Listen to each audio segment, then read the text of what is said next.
regular Board of Education meeting to order on Monday, October 21st, 2019. Please rise for the pledge. I pledge allegiance to the flag of the United States of America and to the republic for which it stands, one nation, under God, indivisible, with liberty and justice for all. Roll call, Kelly. Ms. Bedovich? Here. Mr. Paisley? Here. Ms. Flynn? Delayed. Yeah, I think delayed. Mr. Rakowski? Here. Stadler? Excused. Mr. Singh? Here. Mr. Wolf? Here. Ms. Hewer? Excused. Mr. White? Here. Fire exits, Matt? Exits are in the back of the LGI. All right, we have three, supposedly three, but they added a fourth one on there. For the first is going to be the board recognition. That wasn't discussed at the agenda setting meeting, I just want to say. surprise. It was a surprise. So I just wanted to kick it off by saying this is Board Appreciation Week, and we very much appreciate all the time you give the district, all the countless hours you spend preparing for meetings, being in meetings, interacting with the public, and supporting the school district. And so we got you a little present that you can use when you're out on the town seeing a Beacon Players performance, or at a night game in the backfield. Anthony's opening it, which is fine. Not really sure how to do play-by-play. Okay, Alyssa's got hers open. We got a little hoodie, a Beacon Bulldogs hoodie. And there's a little card in there too from yours truly, so don't throw everything away. It's very personal. So, but really, we just I try to do this all the time to remind folks that you are volunteers, and that just really the time and dedication you give to the district is really something. My dad was a school board member way back when, and because of all those things that I just listed, my mom only let him run once, so he was a one-term guy, but I just know from also the family perspective that it's one more thing that takes you away from your loved ones. So thank you so much for all that you do for us and all the support you give. We greatly appreciate it. And I know we have some other board recognition.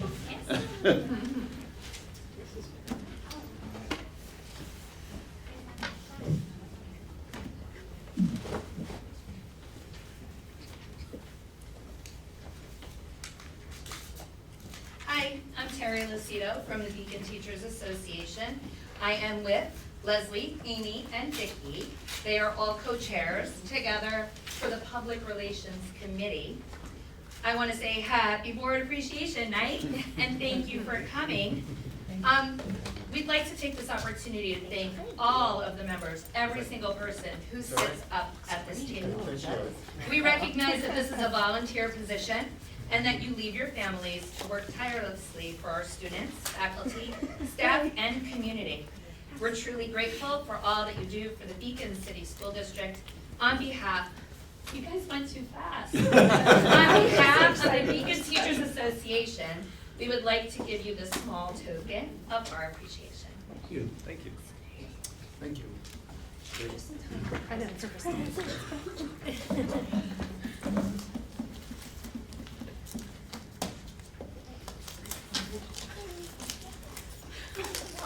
Thank you all so much for your time. On behalf of the Beacon Administrators Association, this is for you.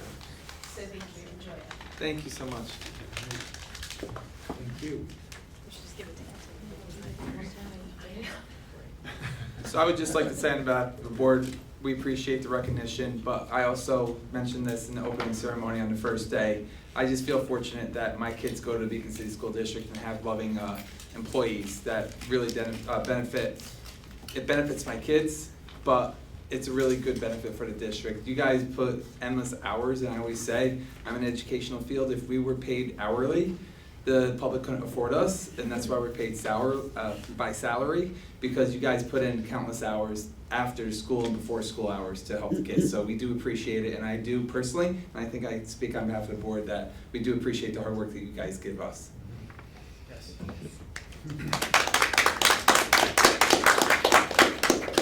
right, now to the scheduled agenda items. We have the Glenham School presentation.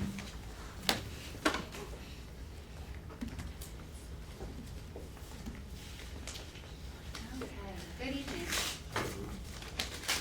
Similar to last year, just go over a little bit about the introduction of the year and how we're currently working towards the board goals at Glenham. I tried to add in pictures throughout the slideshow this year. So you will see this is the entranceway into Glenham right now. It's our bulletin board put on by PTO. To speak to the excellence goal, I broke it down into the curriculum piece, and then you'll see the next slide is the culture piece. So to speak to experiences for students, this year when we started the school year off, I met with grade level teams to really focus on the experiences that students will be having throughout the school year that they can learn from, that meet the curriculum.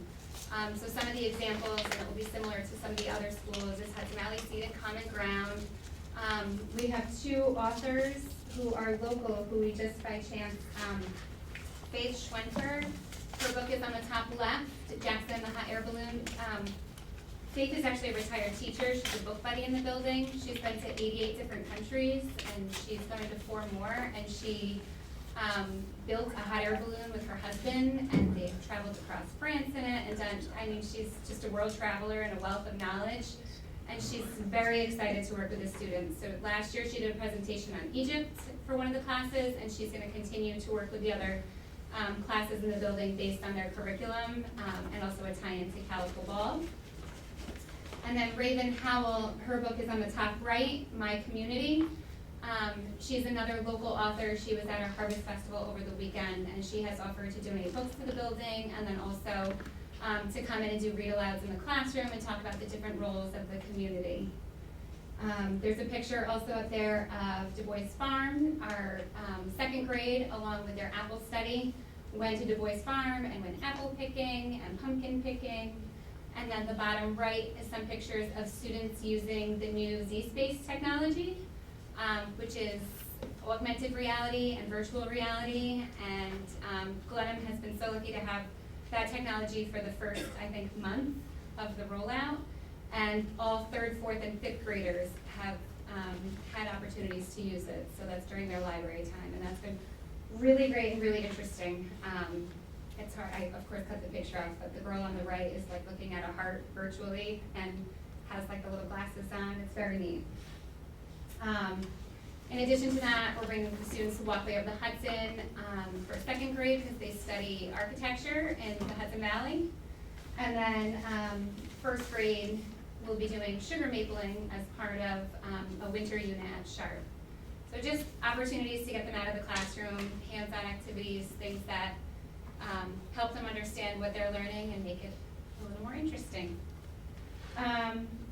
Speaking to the teacher supports, the conversation that I had last year was coming out of my comfort zone and pushing teachers to have the uncomfortable conversations, and that has continued.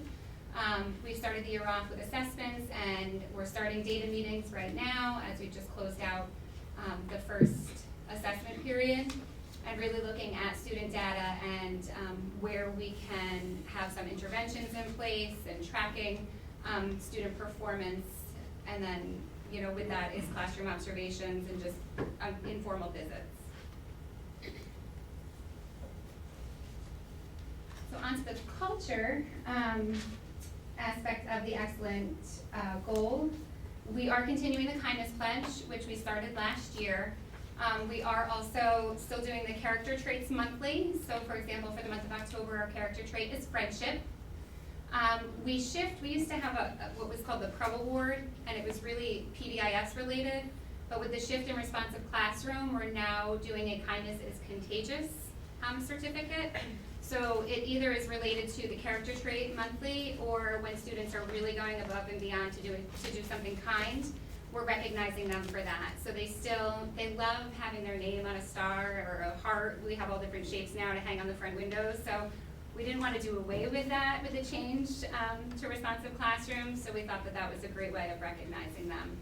And then GOTR is Girls on the Run. So we do have Girls on the Run for the fall. Unfortunately, we did not have Young Tritons this fall, but we do plan on having it in the spring. And that builds community with either groups of girls or groups of boys. And they have done, different projects throughout the school to build community.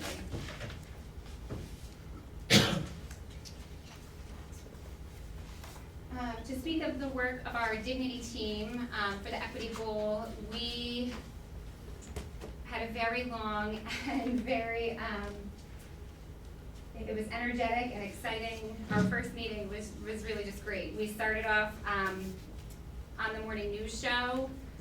We're, depending on the holidays or the celebrations, having some sort of either famous person or maybe a word in another language. We've been trying to do that every morning on the news show. We are also in the plans of a family connection celebration.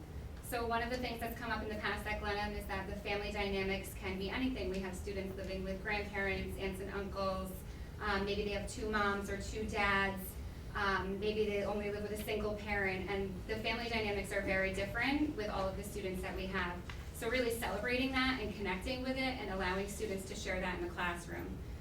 So we ordered this cardstock that's sort of longer that they can decorate and show what their family is to them and who it is that makes up their family. And our plan is to sort of make a continuation mural throughout the building of all the families that make up our school.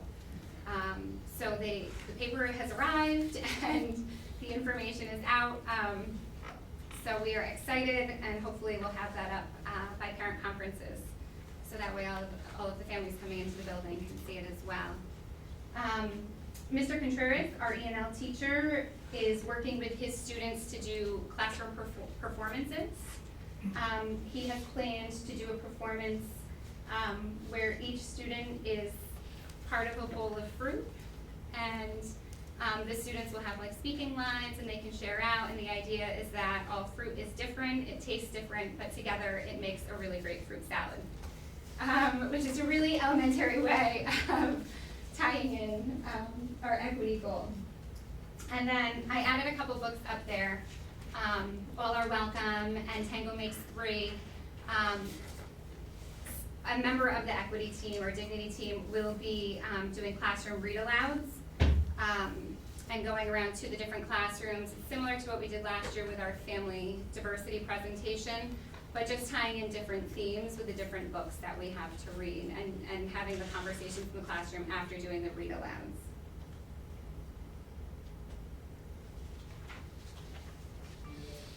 So last year when I spoke about the culture of care, we talked a lot about how we were excited that we were going to have training on responsive classroom. And now we've had the training and everybody has fully embraced the responsive classroom approach. I think that this was the best start of the school year that I've had so far. And everybody was really positive. The picture on the bottom on this slide is actually of our first faculty meeting. So it had the TAs and the teachers, so there's a really large group of adults sitting in a circle in the multi-purpose room for our opening circle. But it was a really great way to sort of break the ice and, again, take myself out of my own comfort zone to show the faculty what Responsive Classroom was about. And it really, it started a lot of curiosity, and next thing I know, people are buying books on their own, and they're coming in and talking about, their cozy corners or their refill stations in their classroom, and morning meeting is happening, closing circle is happening, quiet time after lunch is happening in almost every classroom. So the training, I feel a little bit bad for the teachers who went to the training because they're our go-to, but it's definitely something that has changed the culture of the building.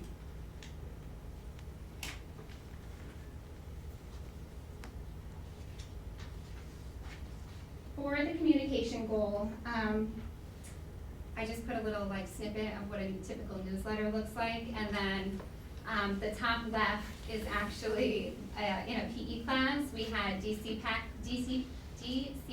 come in and teach 3rd, 4th, and 5th graders the Thriller dance.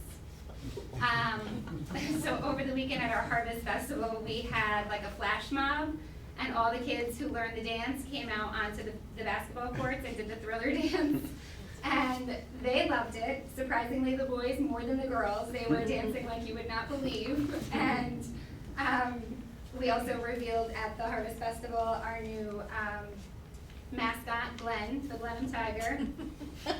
And he also did the Thriller dance. So we've really been trying this year to make sure that we're incorporating as many organizations in the community as we can. Fire Prevention Day, we had 4 fire departments and BVAC come in, and they did Stop the Bleed training with the 3rd, 4th, and 5th graders. We have Planned Parenthood coming in for the puberty presentations. Glissan's going to be coming to do a faculty presentation organized through our Dignity team. And then the Mediation Center of Dutchess County, this is just in the works. We'd like for them to come in and do a presentation around safety in social media, because that's been something that's come up a couple of times, more at the end of last year, but then also again at the start of this year with 5th graders. So we'd like for them to come in and just do a presentation for the 5th grade. And I didn't add on here my Twitter. That's a great way to communicate. So sustainability. We just had a presentation. The top left is a picture of the Energized guys from Central Hudson. As an adult watching the presentation, I struggled a little bit, but the kids loved it. And it was all about sustainability and conserving energy. And from what I heard, a lot of the students went home and they were talking about, you know, how you have to shut the lights off when you go through the house and making sure that you're doing everything you can to conserve energy. And that was a free presentation put on by Central Hudson. With the PTO, we have shifted to more fitness-related fundraising. So last year we did a color run. This year we're doing a booster-thon. And we noticed with the color run, we didn't really reach every student because they couldn't participate if it was on the weekend and they didn't have transportation. So we're doing it during a school day. And it's a fun run, so they set up activities and what we're gonna do it on our backfield, and all students can participate, whether they fundraise or not. And so we'll do like a K2 fun run, and then a 3-5 fun run on the backfield, allowing all the students to participate. The bottom right is our outdoor classroom, which is really hard to see up here, but there's really great pictures on Twitter. The PTO worked with some local organizations, and we were able to get a cut-up tree that then the person volunteered to peel all the bark off of and shellac for us. So we have seats made out of this one tree. And then one of the local companies actually cut up another tree for us to make our mulch. And we basically just had Mr. Carton, who's one of the former Glenham parents, he built the frame for us, and we ordered a sale. And it was cheap and easy, and we have a wonderful space out in the back of Glenham. So that's been the most exciting part of the start of the year, because everybody spent time outside, even when they're learning, so it's great. And then finally with Garden Club, and this has been ongoing, Mr. Contreras runs Garden Club, and he collects recyclables throughout the building, and he cashes them in to buy plants. And so if you walk up to the front of Glenham right now, we have nice little mums, and he did that through recycling everybody's bottles and cans. Thank you. Any questions? Great job, Cassandra. Thank you. Thanks, Cassandra.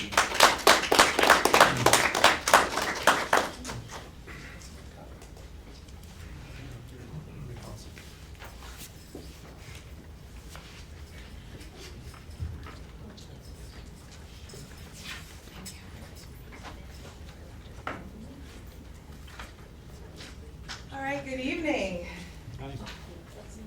How's everyone doing tonight? Good? All right. Well, we are off to a great start at JVF.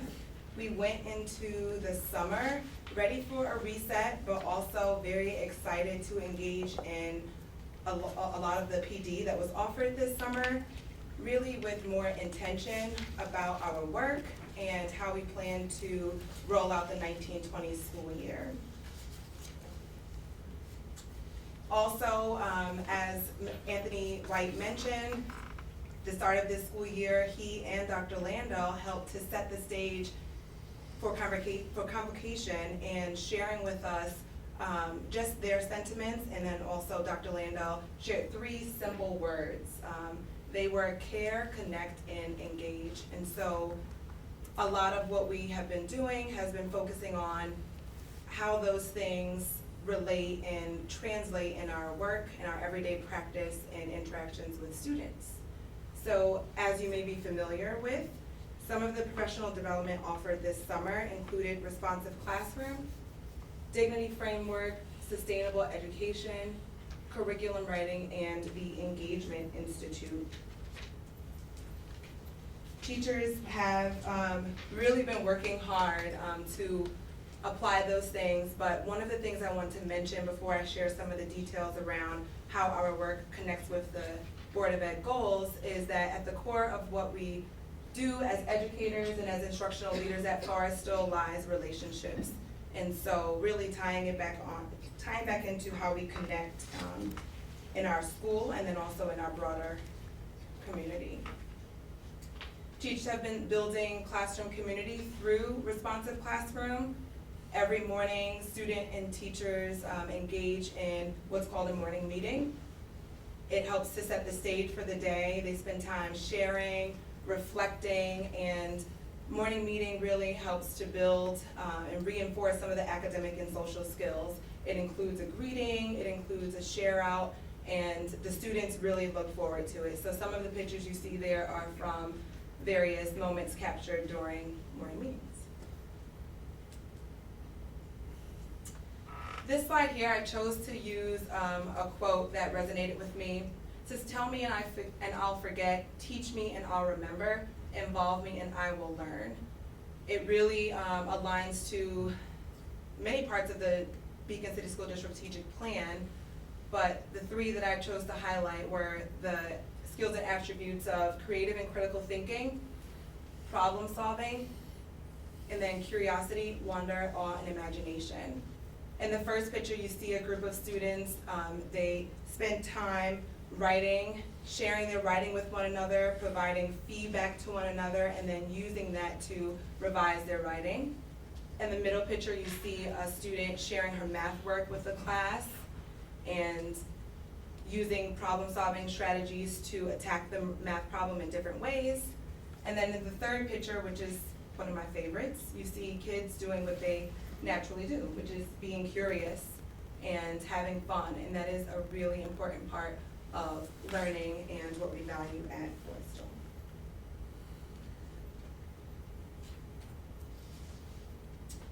The excellence goal really addresses the curriculum and instruction piece as well as the school culture. Some of the key metrics and focus areas connect back to data, curriculum, and being a lifelong learner. In order to be able to support students in their learning journey, we must all be willing to learn and grow. As it relates to data, we've spent time in data team meetings looking at student progress, really focusing on how we can address and meet students' needs where they are, really intervene when we see that a student is struggling, so that way we can be proactive in our work. Working hard as an RTI team to involve families in that process and communicate with them as well. The curriculum piece, I made some notes there just about the Eureka Math and Family Curriculum resources. Specifically, our math TA worked to organize Google folders for parents to access, and it included helpful information, parent tips that teachers can use when starting a new module, sending something home so parents can support their child in engaging in the math work. And then lastly, the lifelong learning piece. I consider myself to be a lifelong learner. I know my teachers embrace learning. They like to stay fresh on what's new and current and relevant to support kids, and we're doing a lot to share resources with one another, especially when it comes to responsive classroom. As it was already mentioned, it's something that has been fully embraced, and the teachers are looking forward to continuing to grow in their responsive classroom work.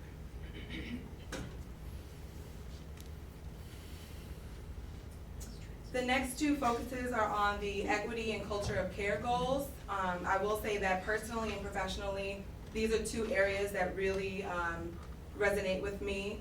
I like to refer to them as heart work. It requires a paradigm shift. It requires a change in the way that we think, a change in the way that we behave and respond.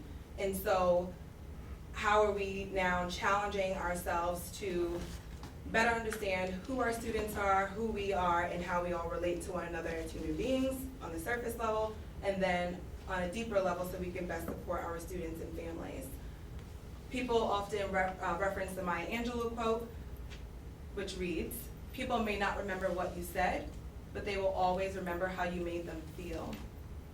And so we met as an equity team this year. We're fortunate to have the same equity team leaders as last year, so there's some continuity. They're really excited about the work, and 3 of the questions that we focused on are listed here. Who are the members of our school community, and what may be the barriers to access, whether it be food, whether it be transportation. We have our backpack program in place in collaboration with Common Ground Farm, which helps to support our families in need so that they take a backpack of food home every Friday. How do we create and sustain a community where everyone can say and feel, "I belong here"? And where and when do students have opportunities to be affirmed and celebrated? I chose to have this highlighted on this slide with the culture of care goal because I truly believe that those things come hand in hand. You can't have one without the other, and a lot of our work around responsive classroom, dignity, and also the focuses on social emotional learning help to bridge those areas. Communication. So this goal focuses on varied methods of communicating with all stakeholders. I chose to include 3 examples here. One example is my principal's weekly post, which is an informative and celebratory weekly communication shared with faculty and staff. Really starting off with just highlighting members of our school community, and then also providing weekly reminders about things to know, upcoming dates, helpful reminders, and then lastly, each week there's also a quote that may come from any member of our school community that references or connects to the 3 focus words, the care, connect, or engage. Also related to the communication goal is just challenging ourselves to have more personal interaction with families, with one another.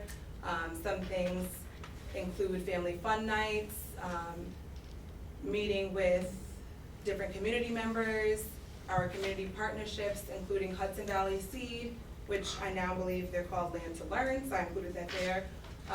Common Ground Farm, and new this year, we have the Book Buddies program, so we're really looking forward to having that in place and strengthening our community partnerships.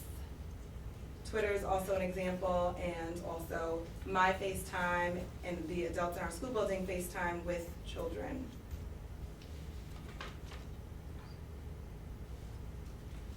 A third form of communication is the principal's monthly post. This is a monthly communication of JVF happening specifically for parents and caregivers. This is just an example from what was sent this summer. This was the July and August post. It really just kind of highlights a couple of things for parents to be prepared for the start of the school year, and then also what they can expect of me as far as communication is concerned. I did receive some good feedback from parents about this type of communication, so I'm glad that it is serving a helpful purpose.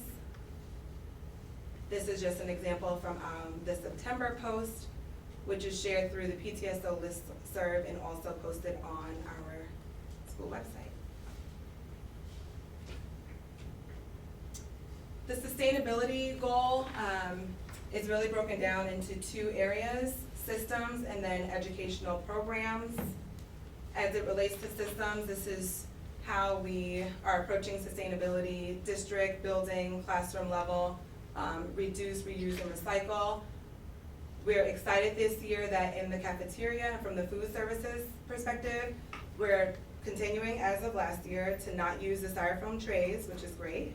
And then also we are using reusable silverware, and so that's pretty exciting. We're getting ready to start the Crayola Cycle program, and one of our parents, in collaboration with the first grade teacher, is helping to lead that up.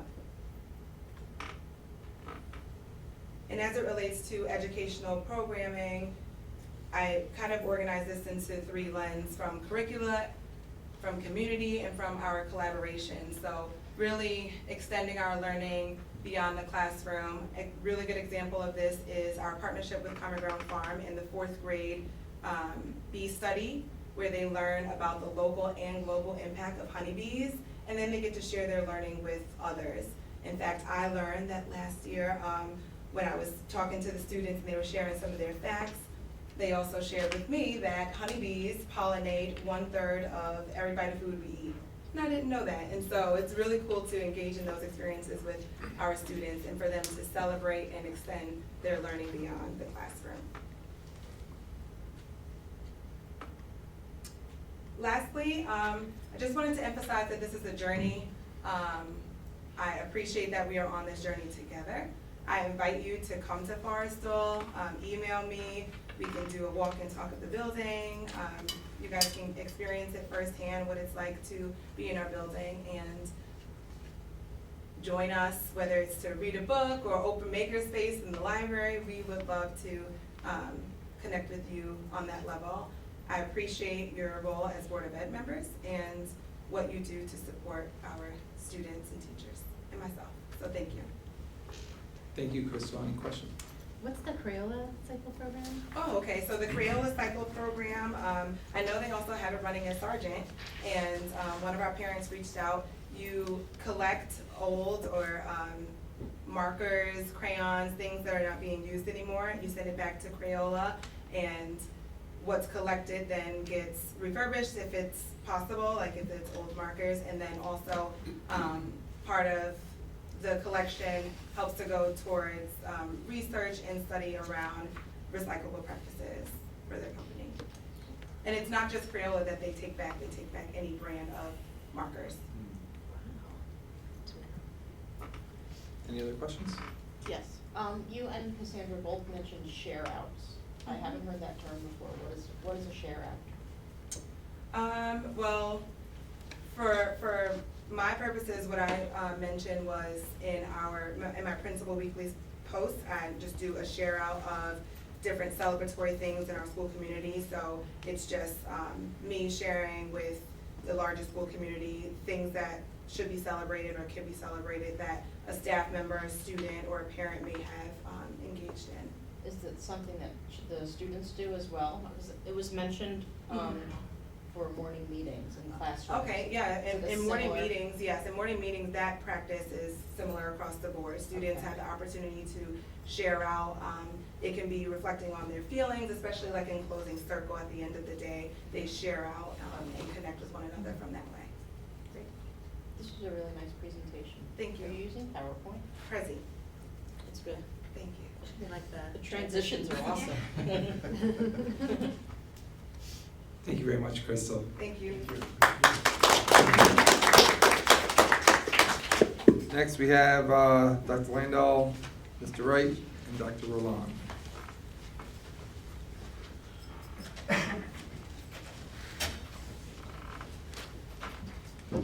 All right, so thanks for giving us this time. We just wanted to take the board meetings in the fall and early winter just to talk about some of the things district-wide we're doing for each of the board goals. Tonight we're talking about the equity goal. Just want to reiterate, it's both daunting, but it's also a really great problem to have, to be following two amazing school presentations. Crystal and Cassandra did a great job. And also, hopefully you're seeing, and I think you are, that in each of the schools present, you're seeing a lot of these similar strands. One of our goals for sure is that we're not doing things in isolation. We're really trying to make all of our work district-wide and impact everyone in the district. So there's our goal. The BCSD will celebrate diversity and provide an equitable education for all students by working to eliminate race, ethnicity, class, gender identity, sexuality, and disability as predictors of student success. So that is a goal that is it's very far-reaching. It's a goal that probably, though I'm not searching every district in the country, probably a large number of districts in the country have some sort of goal that's similar to that. And also a couple other things about it. There's no one magic plan that gets you there. But there's a lot of things that factor into working towards meeting this goal. Probably the most fundamental thing for me is trying to build a sense of relational trust. There was a study, I don't try to quote studies very often, but there was a study done in the early 2000s, a study of schools in Chicago. And they looked at 12 schools that were undergoing a big reform efforts. And schools had some similar kind of populations, and they were doing similar things instructionally, but some schools were much more successful in achieving their goals than others. And what the researchers, they studied these schools for 3 years. And what the researchers found was the main difference between schools that were succeeding and schools that weren't was that the schools that were succeeding had a sense of relational trust, a strong sense of relational trust. That study came out very early in my administrative career. It was kind of right around when I started as a principal years ago, and that work has always kept with me, both because it made sense. I guess it affirmed something I already believed, but it's always been kind of one of my guideposts for doing this sort of work in any place I've been. Creating that sense of trust and creating a sense of belonging for the community is something that I've always been focused on. So with that trust comes a lot of things, or building that trust, I mean. It means trying to be consistent, it means trying to be transparent with the planning, and with the professional development. The principals spoke to it, the principals at our last board meeting spoke to it. We've really tried to be clear about what we're trying to accomplish, and we've tried to be clear about the plan. We've tried to be clear about the fact that this is a multi-year plan for the PD, and we think those things have factored into people embracing the work more than probably typically happens. So that sense of relational trust isn't all about me, it's about everyone in the district. So we're really trying to empower folks also to help develop it as well with families, with students they teach, with their colleagues. Probably the other most important thing is people trusting their colleagues, which came up in the Engagement Institute this summer too. So obviously, it's just focusing on really good instruction and focusing on not just test data, but other really good formative data that comes through teachers is very important to meeting this goal. That happens in our classrooms every day, and we always need to be sharpening the saw to work on improving that. The importance of professional development and support, I talked about that briefly, but it's very, very, very important that we embarked on, and Eric will talk a little bit more about the Dignity Framework Plan, but that we embarked on it by saying, we're gonna do this for the next 3 years, and each year we're gonna have about 35 people go through this, and here's the days we're having it, and these are just basic things. Here's the plan on, all these, the first year it's people on their equity teams and all of our administrators. The second year will be, we have a handful of administrators that weren't able to do it this year, and more teachers. Third year, again, more teachers and maybe new people to buildings. It won't get everybody, but it'll get a really great core of people who've been through this very focused training. And supporting through the year, we talked about the equity teams in each building, the principals have all talked about them. Everyone on these equity teams have gone through all this training and are going through this training. So they're able to support each other because it can't always just come from an administrator. The colleagues need to trust each other. Finally, I think one of the things that really gets at this is the importance of leadership. And by that, I'm not really talking about myself, although I'm always challenging myself to be a better leader. I really firmly believe in leadership is something that's diffused throughout an organization. That's one of the things I'll focus on with this point, is that we've really tried to develop some new teacher leadership positions and focusing on this goal. The last 2 years, we've had teacher equity leaders in each building. This year, they're getting a lot more direction. Last year was our first year doing it. We had some, misstarts and stumbles, and that happens to any new effort. And we will always have those, but this year, they're all getting the same training, they're all having the same conversations. Yet they're able to tailor things uniquely to their building, which I think is really important. It's not just the principal, it's not just the superintendent. Teachers in all our buildings are leading this work, other staff people are leading this work, and community members are leading this work too. So, with this overview and just some early thoughts about this, just a couple of updates as well. The equity report card is something that we really worked hard on last year on unveiling, and with the transition of assistant superintendents, with Bill coming on, and him having some things kind of right on his plate with APPR that he had to deal with pretty much the first day he came to work. We got a little bit delayed in making some of the changes with that, working with a new person to support us with that. But our goal is by December that we get the equity report card relaunched. It's pretty much ready to go. We just have to make some changes and updates to it. But that we will use as a guide for not only this goal, but all of our goals. The other thing that kind of goes without saying, and I know it's obvious, but all these goals are intertwined. The culture of care goal, both Cassandra and Crystal spoke really eloquently to that. Culture of care and equity are utterly enmeshed in each other. The excellence goal, which really talks about a strong curriculum for all students, is also enmeshed in that. And so trying to separate these out is a little bit of a challenge. But yet this one, we are doing some very specific things about this goal this year that I'm excited about. The other thing I just wanted to announce, along with the equity report card coming out in about 6 weeks, is that we are launching the district, or not launching, but we're getting this year's version of the district's diversity and equity committee going. Anthony Zhang was the facilitator of that for the board over the last several years.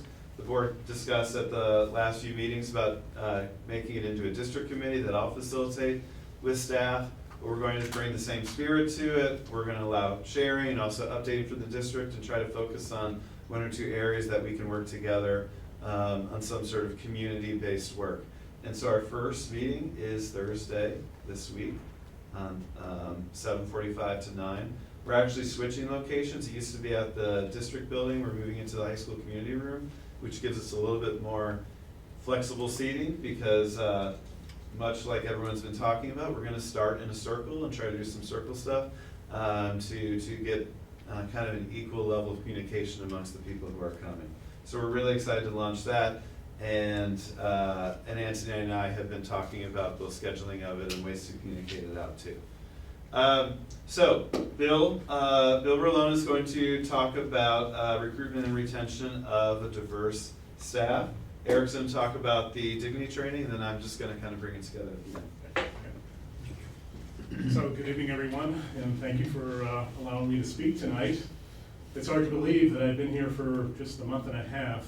I've been so involved in so many things, and it's been exciting for me in that I have a wonderful superintendent, assistant superintendent, who encouraging me to be out into the buildings. And so from day one, not only have I gotten to learn all the intricacies of my position, but I've gotten the ability to be able to get out, starting with the dignity trainings, the engagement. I mean, it was such a fabulous way for me to get to know people. This whole social emotional aspect is not new to me, but it's refreshing in that we can start this way, in this year, and just learn about so many good people and so many good things and so many positive activities that the schools are doing. I've been to all the schools, and I've been having such a great time, learning, the new people and getting to know what their needs are as well. So with that, I wanted to talk a little bit about, Dr. Landau has, posed, this idea of recruitment and retention of diverse staff, and had asked me to think about, how to approach this in my division. And, obviously our efforts in hiring the best staff are good here in Beacon. Nevertheless, as we continue to move forward here in the Beacon City School District, we need to remain cognizant of the need to diversify our staff in order to meet the needs of this community that's obviously growing. So So I put together some ideas. Obviously, you know, these ideas will change and evolve over time, but for me, I wanted to seek out, you know, some ideas that are concrete, that I can easily put into place, that can be measurable in some way or another, but can produce results. And so, in order for us to look at recruitment and retention of diverse staff, I broke it down in 3 categories. And this was based on some observation, some experience that I've had, some research that I've gone into as well. So the three categories are the recruitment, the hiring, and the retention of our diverse staff. So when we look at recruitment, some ideas that I'd like to put into place and to continue looking at is our job descriptions. And, you know, looking at the way descriptions are detailed with an equity eye, so to speak. So when we're looking at just jobs and responsibilities in a job description, you know, part of what I'd like to do is also include some values that may outline, you know, the importance of working with a diverse staff. So, you know, so as I look at the job descriptions throughout the year, I could look at changing those as well. Looking at creating diversity, equity, and inclusion statements, on our postings, on our job descriptions, throughout, what we're looking, in the hiring process. That's something that we need to keep in mind as well. And then also some focused outreach. We post our advertisements on OLAS, and that's the typical thing that we do. But I'd also like to reach out to other ways in seeking out people, of a more diverse nature. Perhaps maybe looking at community newspapers and websites, or maybe colleges, and attending some job fairs that may have diverse cultural backgrounds and groups as well. When it comes to hiring, a couple of things that I'm looking forward to doing is as we put together our interview panels, obviously we've had that in the past, but some of the things that we can simply do when we're looking at interview panels is, preparing our interview panels for what it is that we're looking for, and keeping them, focused on the goal of the equity goal, and what kind of qualities that we're looking for in people, in helping people to understand that about biases, and providing some training before the hiring process about certain biases that people have when they're interviewing, and also even looking at certain interview questions as well. And then once we hire people, we want to look at the training and support that we're providing after we hire. And so there's something called onboarding, and when we bring people on board, we look at what is the appropriate training to be successful for the job. And I know we need that for anybody that we hire, but if we're looking at as we're seeking more diverse staff and we're trying to retain them, then it's important for us to train and support them, build trust, build social networks with them, continue with our mentorship program that we have here, and so forth. And then the importance of something called stay interviews. So when people leave a job, typically we have an exit interview, but I'm looking to also implement stay interviews before people leave the job, you know, and what, and how that is important, you know, in the process of training and retaining staff. So those are some of my ideas. I hope to develop them a lot more and to report out as we move forward.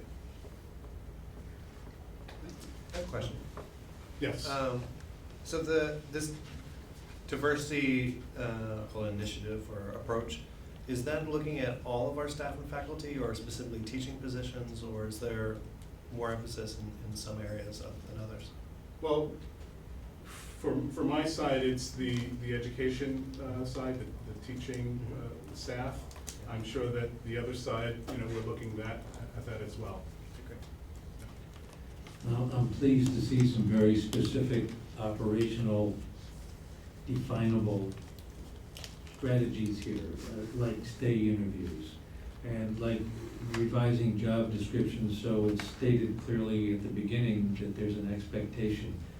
I think these are things that are very, very doable. They can be implemented, and I believe they will make some positive differences. So I thank you for going into that kind of detail. Will we be getting some kind of an update at some point? Because it sounds like you're putting this together, developing ideas. You know, is this, you expect it to be like not until next year, or we're gonna have something in the interim? No, my intention with these initial board goal presentations was kind of just brushstroke a little bit what we're planning for the year. But then when we're doing all of our budget work, that we're actually doing like another round of these, you know, it doesn't have to be hours long, but that we're updating with data and actionables. We're also feeding all of these actions into the strategic plan that we're building, that we also hope to unveil sometime around December/January with this program that we're working on.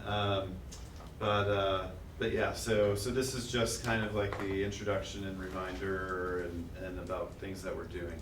I just also want to say, give Bill a kudos here, or a shout out, that he really has been out in all of our buildings and very ever present all throughout the district.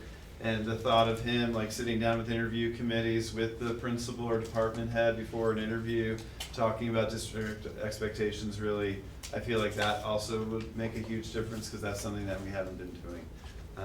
So I'm excited about all these things getting moving too. Do you have a sense about how you identify what someone's onboarding needs are? I can say that I have found it pretty fascinating, having been on a board and gone through the superintendent hiring process, that you invest a lot of time in finding the right person, and then you're just like, and it's no other field, I feel like, in the world does this to people, and it's something that I've been really puzzled about. So I'm just curious, how do you identify someone's strengths and weaknesses, and how you'll support them into transitioning into a position? Is that something that you're going to be creating, or is it something that you've already given some thought to? So I've given some thought to it, but you know, obviously it's something I'll be creating, you know, throughout my time here. You know, people need to be given time to adjust, you know, through the evaluation process, through some initial conversations, through the mentorship program that we have. You know, that gives us an idea to individualize some of the needs that people are having, you know, when they're here, and how we can best support them and train them to do the best, you know, they can in their position. I think some of Bill's information is probably gonna come from these stay interviews he's doing. And I'm imagining you're gonna be doing those with some folks that are in their second, third, fourth years, you know, because they're kind of in that, are they really committing to Beacon or not stage of their career? And I think we probably would get a lot of really good information about things we did well and things we didn't do so well. One thing I would add to that, and I've actually heard this from some of our new folks, so, you know, we had that PD so laid out this summer. Some of our brand new folks were able to do it. And now granted, most of the people that did the training were returning folks, but it was all laid out, and so some people we had just hired were able to do some of that summer training. And some of them gave us feedback, just the power of doing some of this training, or hearing from their colleagues and knowing they can do it next summer, I think really helps build that consistent culture across the district as well. So those are just some little things, but I think you're gonna be gathering a lot of info about how we And for can your improve. stay interviews, do you already have a framework for that, like an instrument that you're going to use that's sort of standardized across, or are you going to do a few and then develop it? Develop. Are the stay interviews part of like a performance evaluation process, or do you have goals that are in line with, the equity and diversity goals for your evaluation process, or have you not gotten there yet? I haven't gotten that there yet, but I would believe that they would be serving for both. It's really exciting. Any other questions? Just, Bill, I know Goshen did like a whole hiring thing in their auditorium and had like different sections, like 2 years ago or something, there was an article in it, in a Leadership magazine about it, so I know that you're familiar with some I unique think that- practices. Yeah. The elementary school did something, they did some group interviews. Mhm.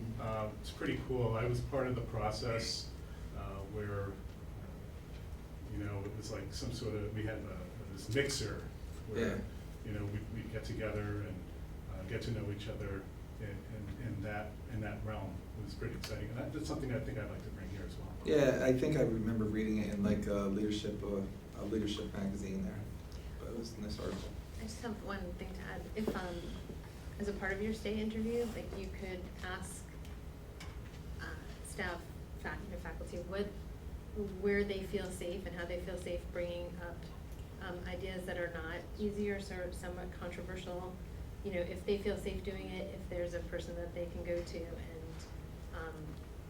or if they don't, and if there's no process for them. I think that would be really valuable to I know. think it's very cool. All right, thank you. Thank you. So I also want to give a shout out to Eric Wright. Last year, as I mentioned, we struggled a little bit finding the right balance to the training that we were providing our equity team members, and so we restarted with a different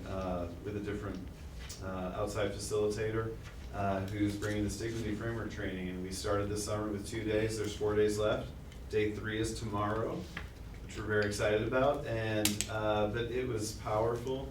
Eric will go into more detail, but I was pleasantly surprised by how invested all of the members were in this training and how they really kind of let go of some of that stuff you need to let go of, and were very real with each other.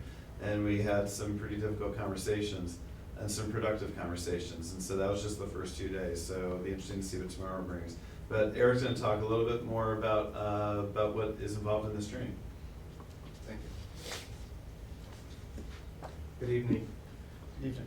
When I think about the dignity framework and the 2 days that we've had thus far, and then listen to the presentations that we've had this evening, we keep hearing the word create a sense of belonging. So that's whether you're talking about equity and access for all students, or you're talking about trying to keep our educators in our district. Creating that sense of belonging is super important. And from day one, this dignity framework, it hit upon that. Some of the things that resonated with me is that there was one quote that stated that diversity is inviting everyone to the party, but inclusion is asking everyone to dance.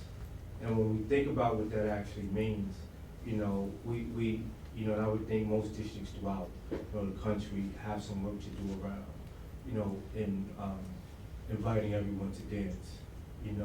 Because once you're able to have everyone feel engaged, we know that statistics will show you that once you do that discipline issues, they begin to diminish, and students become engaged in the process of work, and achievement increases. So that was something that was very powerful, when I read it in one of the articles. There was something else that was in one of the articles that I thought was very deep as well. it stated, identity and social context influence the frequency with which you experience vulnerability. The more social identities you have that are historically tied to marginalization and oppression, the more opportunities you have to be vulnerable in any given context. And as a result, you have dignity violated. You know, we have to really, as a district, begin to think about what that means and how we can ensure that we aren't letting our most fragile students feel vulnerable. That's been what the first 2 days has really been about, you know, in our training. Day one focused on attention to excellence with equities, focus attention on excellence with equity, establishing a brave space, you know, opportunities for people to have conversation about, you know, tough topics, and really making sure that everyone feels comfortable in that process. Learning to communicate techniques that facilitate cultural competence. You know, day one was I think very rewarding to everyone that attended, but also eye-opening. We began to have those conversations that were, you know, somewhat tough, and I think people begin to feel comfortable in having those conversations. And we did this without touching upon race, but just different things that actually affect us all as people. Day two was about preparation and exploration. You know, developing as a learning community, building a collective efficacy for having constructive conversations about race. Class and culture. When we begin to sit down and just have those uncomfortable conversations, there became, as we got midway through, there was a shift. Whereas in the beginning, people were very uncomfortable. It was quiet, a sense of quiet in the room. But as the facilitator began to tell his story and some of the things he had to overcome, people realized that it was okay to talk and have those uncomfortable conversations.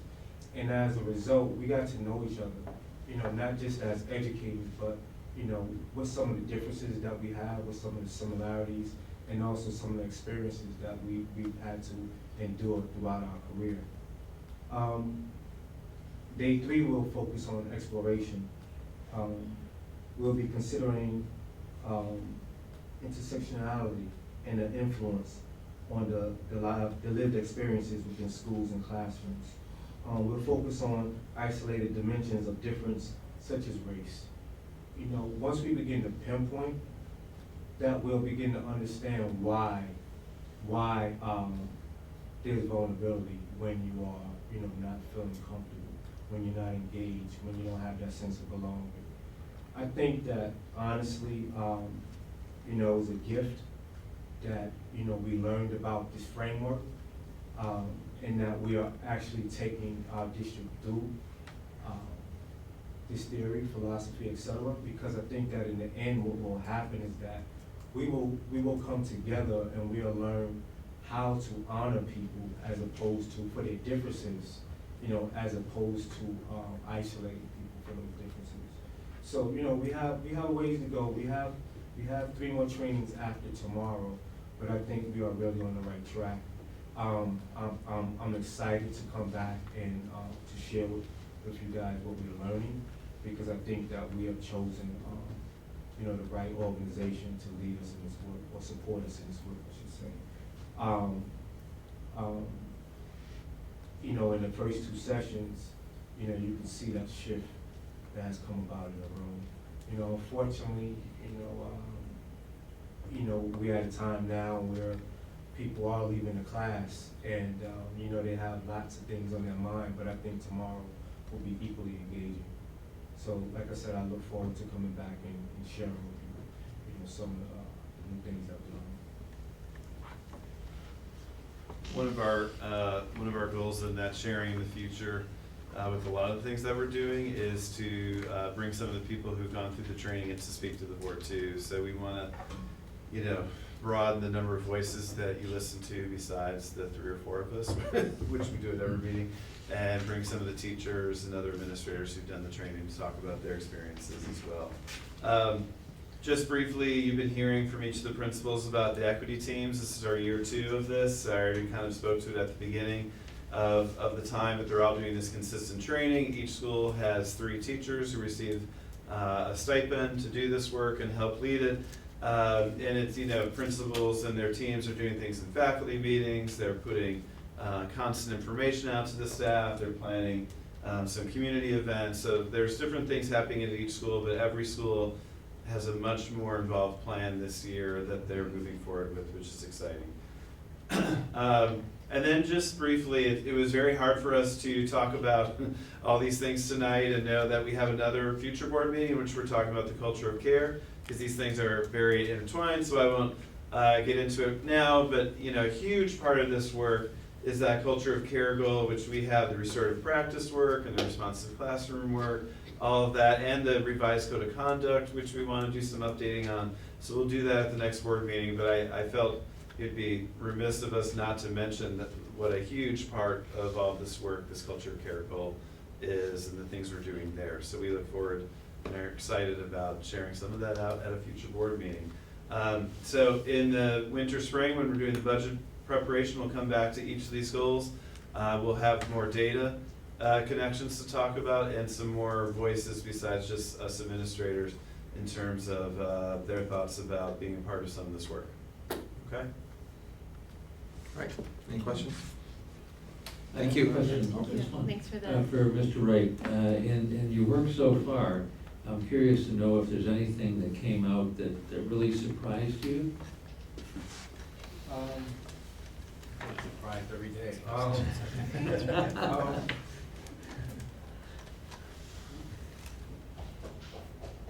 We did an exercise, when, at our second session, I believe, and we worked in groups, and we had an opportunity to just speak about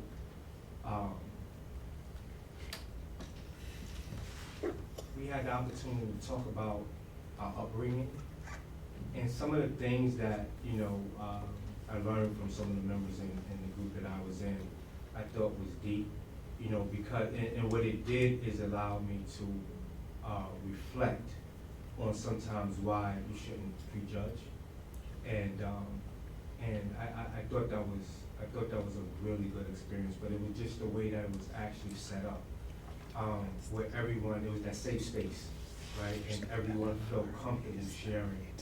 And, then we begin to talk about how we are similar, with some of those experiences. And so I thought that was a really good, exercise for us. Because I think that's the way you break down those walls, by doing exercises like that. Thank you, Eric. All right, I need a motion to adjourn to executive session to review the employment history of particular individuals and to seek, and to discuss the proposed acquisition, sale, or lease of real property, only when publicity would substantially affect the value thereof. So moved. Second. Forgot that one. Jump in. Comments or questions? All those in favor? Aye. Opposed? Motion carries 7-0. Should only be about 10 minutes. Good. Before we get started and review the agenda, I would like to ask everybody, please rise for a moment of silence. The moment of silence is requested for Leon Cochran Sr., who was the first African-American to serve on the Beacon Board of Education, and he later served in his tenure as board president.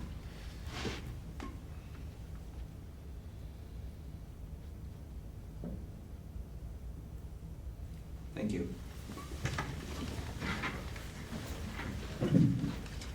I believe Meredith shared that with the board to share, so It was in thank the you. Highlight Current. Thank you, Meredith. Thank you, Jeff and the paper for putting it in there. All right, we do have a couple of agenda items that need to be changed, and they are changed on board docs. It is item 13.03C7. It was the corrected title, and 13.04G7, name was added. Did any other board members see any other items that need to be corrected on the agenda? Hearing none, we're going to go to student and school presentations. Seeing no students or schools here, we're going to go to parent groups. No parent groups coming forward, we're gonna open it up to the public. No public has come to speak, so we're gonna go to superintendent's report. All right, just a few quick updates. We have our first district emergency response team meeting this week on Wednesday at 9. We have our local emergency responders attending. We have administrators there, still working on rounding out the entire committee. And I think this is one that the board was gonna rotate through. So all of our plans have been submitted to the state and everything's moving forward there. Just always wanna, give a shout to the principals for really coordinating a lot of this work and putting a lot of time and thought into their plans. And also, our relationship with Alteris continues. Every single one of our building teams has gone through another training this year. Not only did they kind of do like the basic review training, but they also did what's called a tabletop exercise, which gets the emergency team to kind of deal with simulated emergencies. So that was really great. We have, I mentioned we have our diversity equity committee starting on Thursday night at 7:45. Someone asked me a question at the break, and just to clarify, that is open to the public. And there will be, different parts of the meeting where we'll have, kind of a more free-flowing conversation about things. And then lastly, I sent a notification out to the BCSD community. We also put something on our website, but we're going to have the public hearing for our Smart Bond proposal at the first meeting in November, which I always forget the date for that meeting, November 12th. So the hearing will be on November 12th, right at the beginning of the meeting at 7 o'clock. All the information about that is on our website or in the email I sent out to people who receive emails from me within the district, but it has a quick link on the website that you can find the information there as well. And then lastly, just I know I've done a few thanks for this, but the other day with that storm, we kind of had some unexpected power outages. Right after the high school day started, the power went off here for a fairly lengthy amount of time. Then it went out and roundabout at the same time. And teachers and staff and administrators really did a nice job of keeping everyone safe, keeping everything calm, and Central Hudson did a great job of communicating with us, because then they got the power back on. And then we ended the day with Sargent, having the power go off at Sargent, doing dismissal with the power out there. So in all three places, staff really just kind of rose to the occasion, really handled things very calmly. I was at each of the buildings for all of that, and people really did a great job of dealing with an unexpected thing, which is the nature of what we do. So thanks to those three staffs for handling that so well. Anthony, that's all I have. All right. I have one question. For the emergency, drills or the tabletops that you do, is there any kind of a post-event critique where you're getting, any feedback or lessons learned? And any enhancements we need to the facilities? We do. Each building team actually meets and does a review of an incident, and we actually do it at the district level team. So at the district level team on Wednesday, Mark and I set the agenda today. We're going to review how we dealt with the power outages, and just, not that we had any major problems, but little things come up, and so not all of our principals are on the committee, but we have high school, middle school, and one of the elementary principals on, so we're gonna debrief with the whole group about how we handled that. We tend to, if things happen both outside of Beacon, we kind of, not really debrief those, but we discuss those at the district team. And then when something happens internally, we discuss it at the district team, and every building team does a little review process as well. Having Mark in the job of Director of Security, Mark Thomas, has really helped with that, because he'll go over and facilitate those conversations in places too. Thank you. All right, committee reports, including board comments. We're gonna start with our student advisors to the board. Hi, everyone. So I just wanted to make some comments about the elementary school presentations before. So I attend Glenham, and I also have a younger brother, Hunter, it is in 4th grade, and Madeline's in 2nd grade. And all these new initiatives about including everyone and getting the kids excited about school, it's working, because they come home and they're just surprisingly so excited to talk about school. Madeline just went to the apple orchard, and she came home with this whole bucket of apples and was so excited to show us them. This one had a bump, this one had a worm, it was exciting. And Miss Orser, she's obviously new there, and she's just great. I just hear it from like everybody that when I mention that our family goes to Glenham, especially my mother and grandma always talk about the nice flowers she has out in the front. Always driving by. It's just like the little things that count. Like it's great. And I also want to talk about the senior nights that we've had for sports teams. Soccer was last week and volleyball was this week, and it's just great that we have such an amazing coaching staff. Everyone was so dedicated, and really like recognize that on senior night. On Thursday was my own for volleyball, and I didn't think I would cry, and I was a mess. We talked about our coach Ron Pagliaro, and he's just one of the most dedicated people ever. And he was crying, we were crying. It was just great how like you have such a relationship with your coach, and they care so much. Yeah, thank you. Hello, I was also going to talk about the elementary school presentations that they had earlier tonight. And I went to South Avenue, and I remember when, I think it stopped around when I was in like 3rd grade, but we had like red reusable lunch trays that we would bring up to the window, and they would wash them and we would reuse them. And then I remember they stopped doing that, and we had styrofoam lunch trays. And like, even when I was 8 years old, like I realized like how bad that was for the environment, and that it wasn't like we went from having something that was really good to kind of like going down. And now back in high school, I've noticed that we have reusable lunch trays, or not reusable, but like compostable lunch trays. And it's really nice to see that, because it's something that all the students have noticed, like that it came back. Like I've had friends who are like, oh wow, I didn't even notice that this, but it's like things like that, like you can tell that the district does care, that it's really trying to get better, and it's going back into like sustainable things, just like they were all talking about. And okay, so also I was going to talk about the computers that we all got in the high school. And I remember when I found out we were getting computers, I have my own computer at home, and I was like, oh, I'm probably really not going to use it, but I actually use it a lot. It's really helpful to have in class.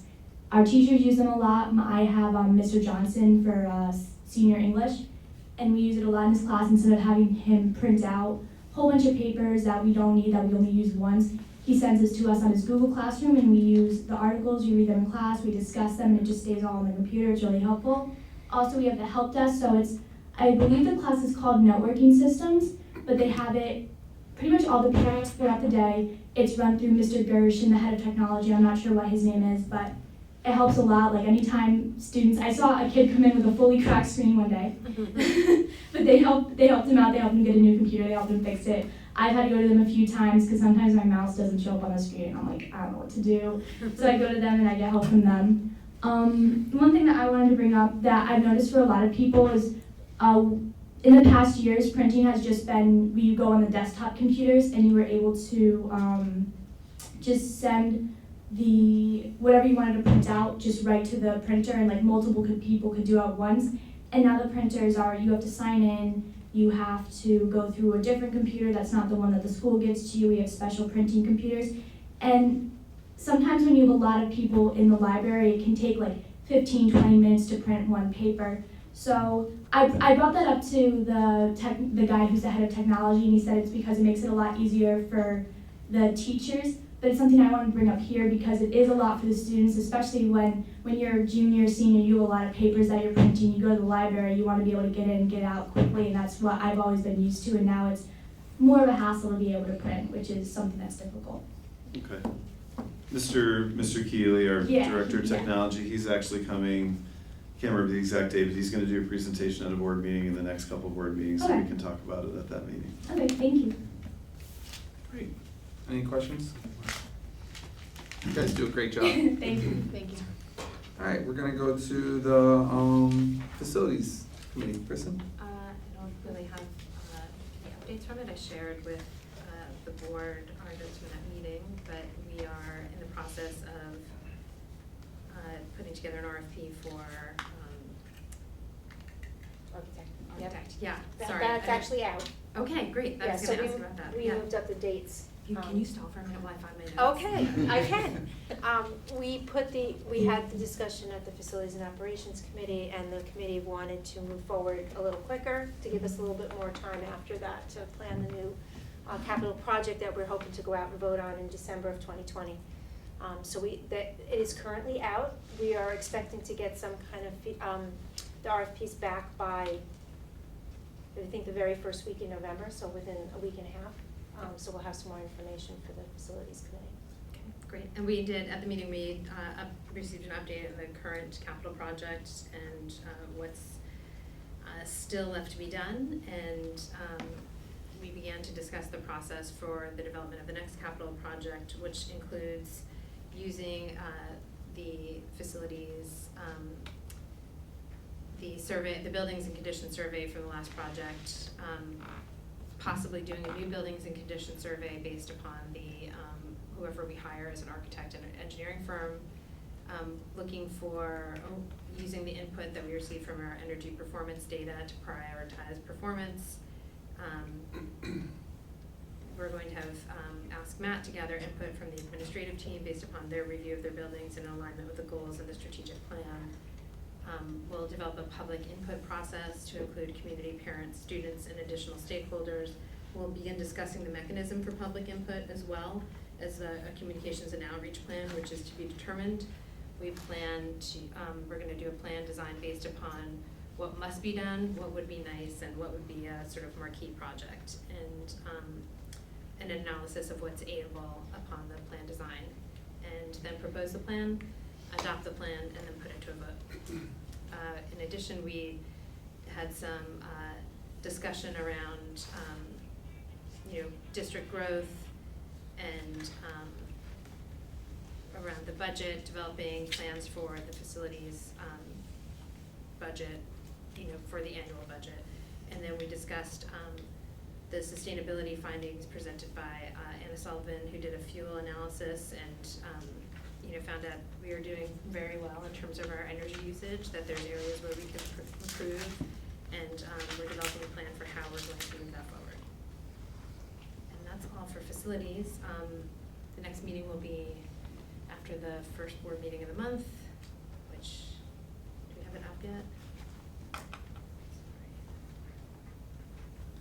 So the first board meeting of November is the 12th. Okay, so it's the Thursday, or it's the Wednesday after that. 14th. 14th. Okay, 14th at 7. Just additionally, I, on a personal note, want to draw attention to the fact that October is Dyslexia Awareness Month. This is not something I talk about very much or at all really in my role as a board member, but I have a dyslexic child, and one of, as we talk about equity and diversity, we have 15% of the population is likely dyslexic. Dyslexics are more likely to be represented as artists, entrepreneurs, and in prisons. And the big difference between where you end up has to do with pretty much the color of your skin and the amount of money in your parents' bank account. Because the cost of making up the difference between the gaps that occur due to not being identified and not getting proper supports can derail an entire student's career and life and sense of self. So it's just something I want to highlight, especially as we focus on issues of equity and inclusion. That's it. Great, thank you. Thank you. Policy? Yeah. So we had our first policy committee meeting of the year a couple weeks ago. It was very productive. We came up with a general strategy, organizational strategy, and calendar for the year. We're going to have monthly meetings the first Monday that is not a board meeting night at 7 p.m. So our next meeting will be November 4th. We know, I think we all know that we're a little bit of a backlog on getting our policies updated. It's been that way for some time. We see the tunnel. There is light at the end of the tunnel. Still, we have a ways to go. We have approximately 80 some odd policies that are required to be updated. That's not including policies that need to be reviewed annually. So we're proposing, or we set up a schedule of trying to get 50 of these mandatory policies updated and reviewed in the next year. So that comes to, we have 8 meetings scheduled for the year, so that comes to about 6 policies per meeting, which means that for our board meetings, we'll have about 3 policies, give or take, to review each meeting, which is doable, right? So we feel like this would be a pretty ambitious but decent piece of accomplishment. We had some nuanced plans in terms of how quickly we're gonna try and get the policies to the board earlier than we normally do, to try and give us more time to review. But that's most of what we did. And that's about it. And we're gonna work from the back, right? Back to the front. Right, we're working from 9,000s down to 0. So. Those are the ones, why that way? We started last year, a couple years ago, going from 0 up. We never made it to the 9,000s, so also looking at what policies, and correct me if I'm speaking incorrectly here, James, but going back one, you could see the accomplishments a little bit more, so it will keep us going and driving, just based on how they were grouped and looking at what ones need to be updated. And we saw that if we went backwards, we could see the accomplishment like happening more. Okay. It's like Honestly, it's purely psychological. There's no reason. Countdown. It's a countdown to 0. We all know where 0 ends. So we can We're say going blast, up. we can say blast off when we're Yeah. done. Exactly. And it's also depressing to start from lower numbers, knowing that you have to get to 9,000. So do we have the list of how you wanna work them down?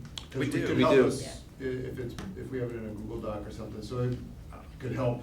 You know what, it is in a Google Doc, and I'll share it with the whole board today. Okay, yeah, just so you can see, hey, here's what's coming up, so you can Yeah, help, absolutely. get us ready for it. Yeah. So we have a good plan. I think this is gonna be a good year for the committee. Good. I feel like we've got a great strategy for getting through this. It's a lot of And work. it appears a majority of the policies we're gonna be looking at, has somewhat like boilerplate language. I don't think there's gonna be a lot that we're gonna be spending a lot of time kind of tweaking. Did you, I might have missed it, did you mention how many we're gonna do at each meeting? Right, well, 3 each board meeting, 6 each policy committee Yeah, meeting. each Yeah. policy committee meeting. And it'll give or take, there'll be some that's 6. more, some that's less. Yeah. Some means that we'll have, so they're all two reads for everyone, is it still 2 reads? So Yeah. we might have 3 first reads and 3 second reads per meeting, at a Yeah. board meeting? Yeah, correct. Okay. And let me know how it goes. I mean, if it feels like too much, we can be responsive, but I'd like to start aggressive and see how much we can get done. Is the plan also to have a legal review for anything that we feel like? If we need to, what we're using now, and my understanding is that our legal review is on call during our policy committee meetings, which will be a huge advantage because we don't have to have the backlog of waiting to get it back. So I think that'll help quite a bit. That would be great. Thank you guys for taking that on. It's a lot. Yeah, it's a lot. It's a lot.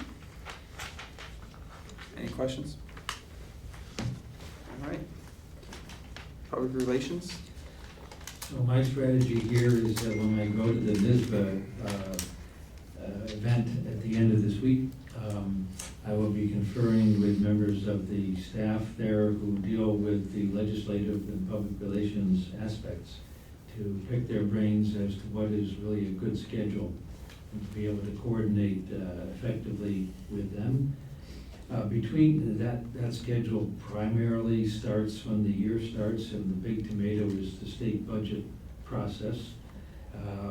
So little of that occurs between now and New Year's.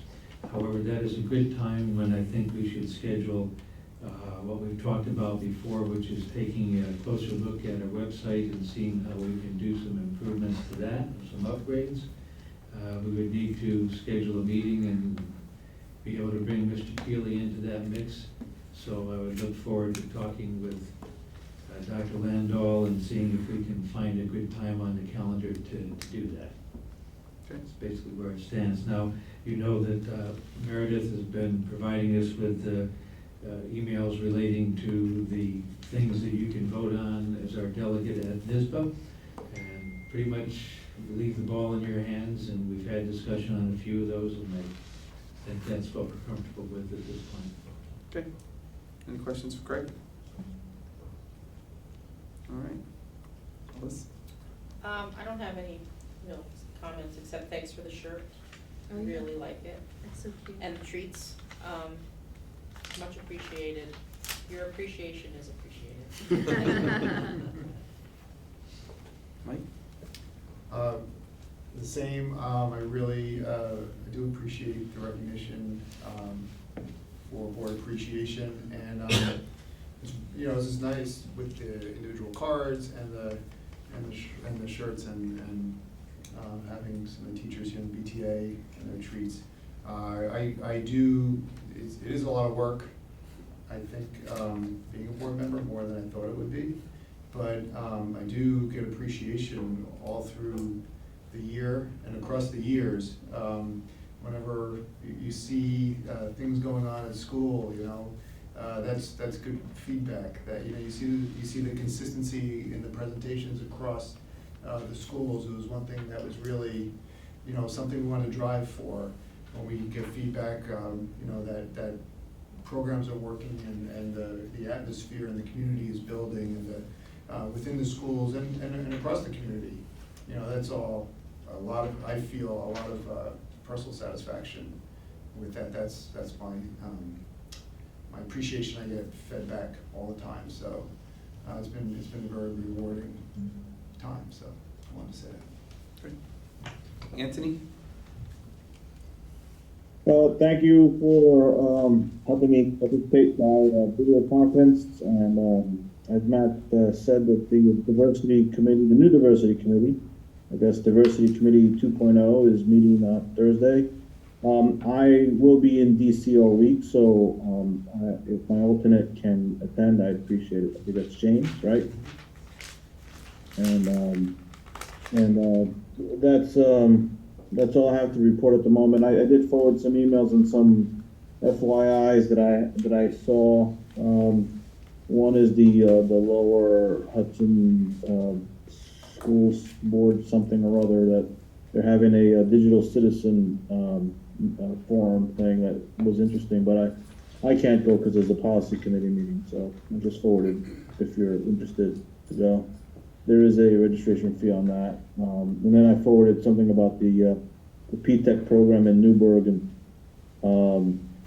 interestingly enough, they've engaged IBM, which I believe IBM is in Dutchess County, so I'm kind of scratching my head on that as whether or not, since we are in Dutchess County, whether it's something that we are interested as well, and that's all I have.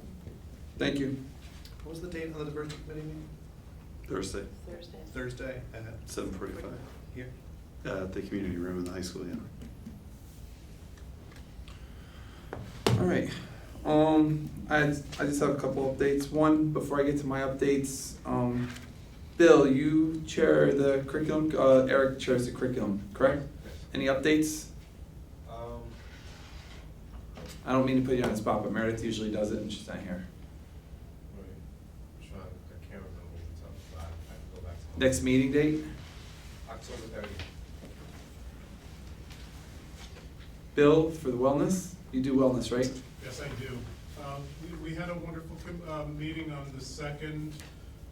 We have about 15 people join us for the committee.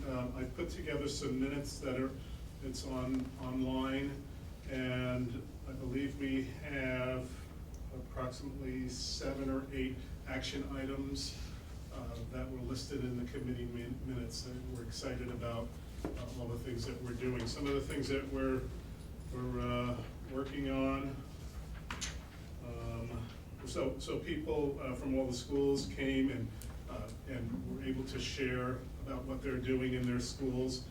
We're working on Family Fitness Fun Night, recipes for tastings, integrating Meal Viewer onto monitors, family cooking event, nutrition education for low income students, update the wellness page on the website, career wellness fair, a wellness newsletter, exploration of a wellness,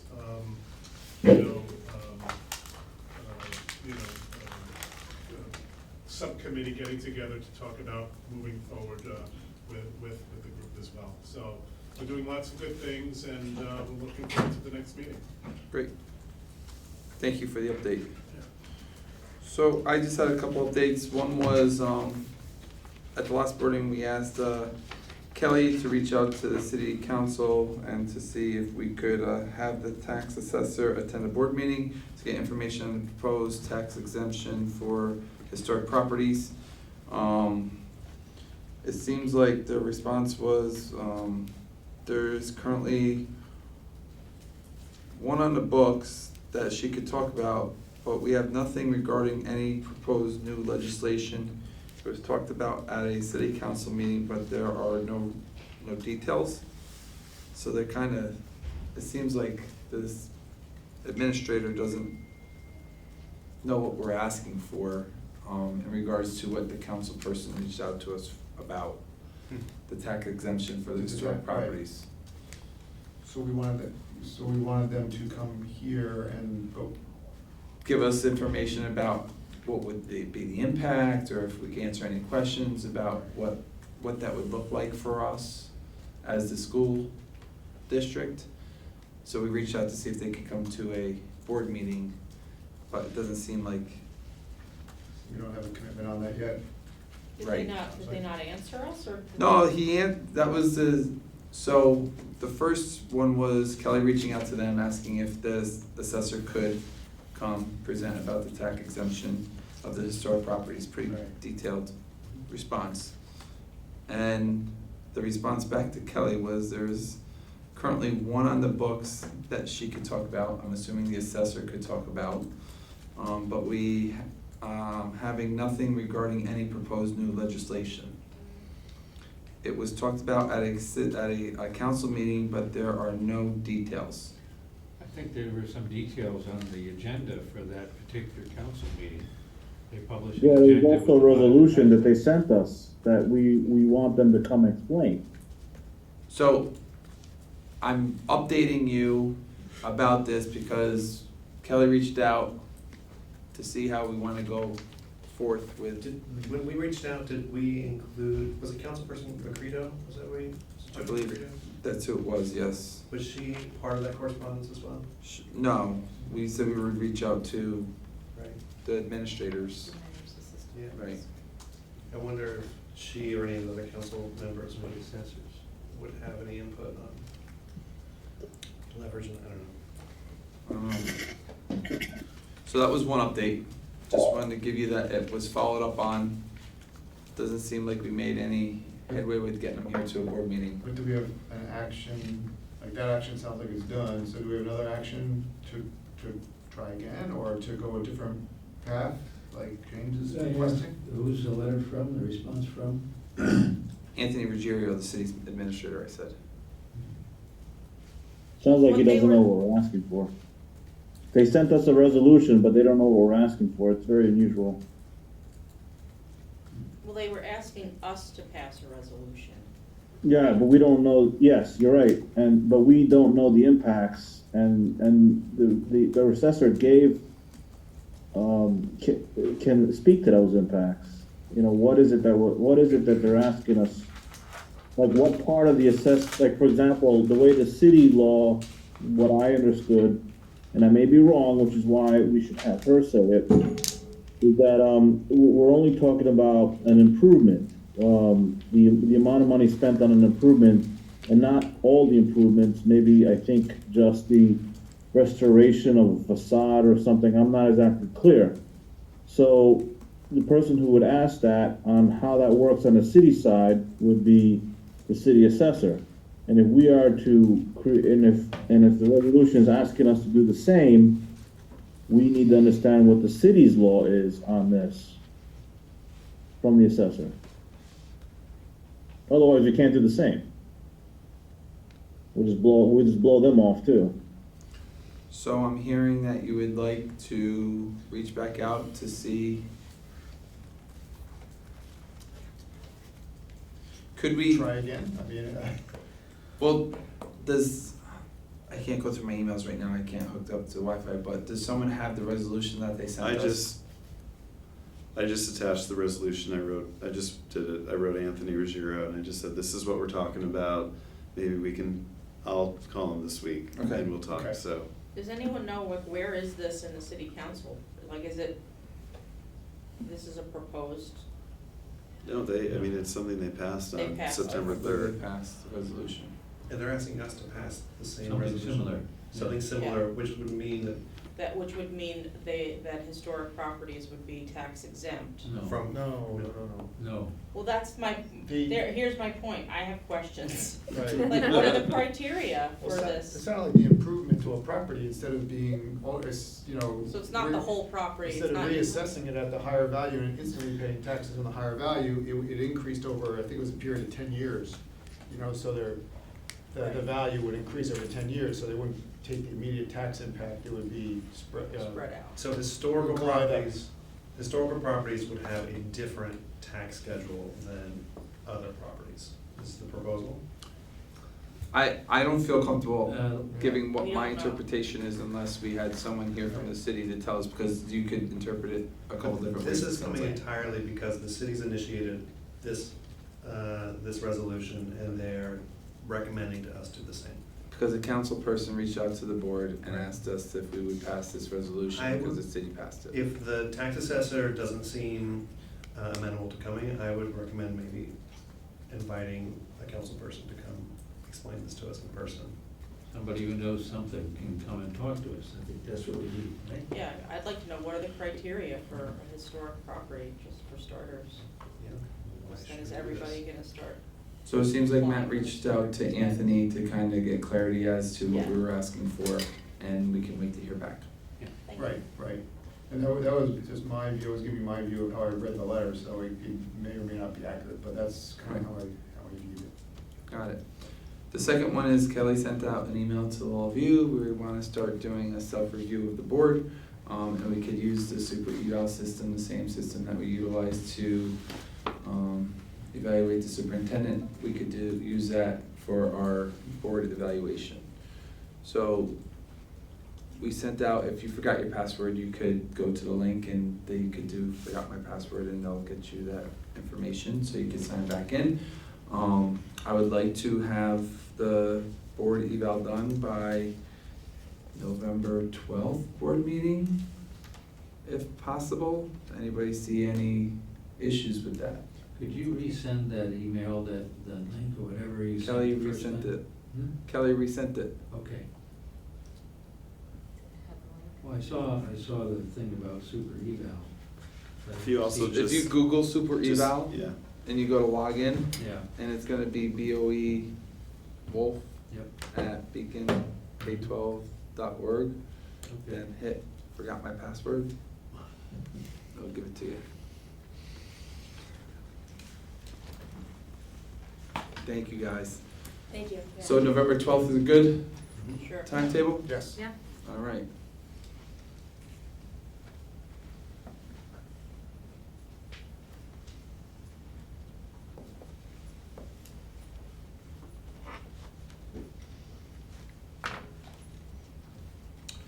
My third update is Jennifer Daly from Cold Spring. She's the board president down in Cold Spring. Reached out and she wanted me to answer a couple questions. They look like they're going through a strategic planning questions from Haldane. And so she reached out asking, really giving me 4 titles and just kind of asking if we've been through it and stuff. Before I responded, I did call her to try and set up a date to speak. But I just wanted to make sure that you guys are okay with me speaking to her about the 4 questions for their strategic plan. They're reaching out to local districts to kind of get more information. So the first title, and there's some length to it, was building projects. Have we been undergone any building projects in the last 5 years? Yeah, we had one last year, so I would explain to her that we had one last year. And what was the nature and scope of the project, and did we anticipate a bond referendum? The next was environmental issues. Has your district engaged in any discussions about the school's impact on the environment? If so, what are they? Have we talked about solar, new business tonight? Do you feel like this is an important issue in the community? Yes, we're talking about it, it's on the agenda. It's a sustainability goal too. Right. Yep, and I would explain this to her. I just want to give you guys an idea of what she's asking. It's pretty involved, I mean. Demographic and enrollment, just basically, have we seen, You know, has the district seen any changes in the past 5 years? Do we anticipate changes in the next 5 years? Special issues, has your district engaged in conversation about any special issues that could have significant impact on your school community? Development would be one of them, the Rolling Hills. Rolling Hills.